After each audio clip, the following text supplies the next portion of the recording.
Le comité égyptien de tarification des carburants a haussé les prix du carburant jusqu'à 11% pour l'essence, tandis que le mazout a grimpé de 20% pour tous les acheteurs, à l'exception des producteurs d'aliments et d'électricité.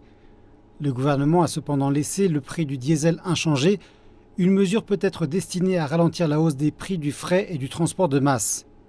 Néanmoins, les propriétaires de voitures et surtout les chauffeurs de taxi sont sous le choc. Les hausses de prix m'ont beaucoup affecté, mes dépenses ont augmenté, l'inflation fait que moins de gens prennent le taxi maintenant. Je ne sais pas quoi faire, je suis à la retraite et je conduis ce taxi. Car ma retraite ne suffit pas, je ne peux pas augmenter le tarif. C'est la décision du gouvernement et nous ne savons pas quand cela se produira.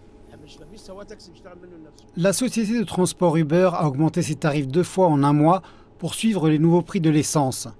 Un rapport du gouvernement indique que sa facture de subvention a été multipliée par 4 au cours des 6 premiers mois de l'exercice en cours.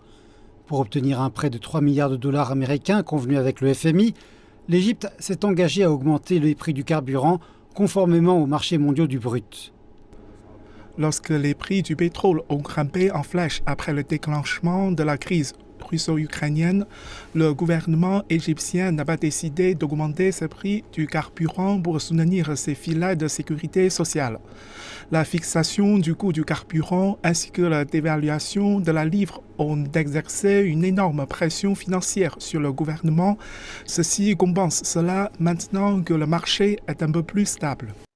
Le comité de tarification des carburants de l'État se réunit tous les 3 mois pour fixer les prix des carburants. Sa décision est basée sur les prix du pétrole, les taux de change et les coûts de traitement et de transport de l'essence. Bien qu'ils aient pour mandat d'appliquer des changements à l'intérieur des 10%, à la hausse ou à la baisse, certains prix du carburant dépassent parfois cette limite.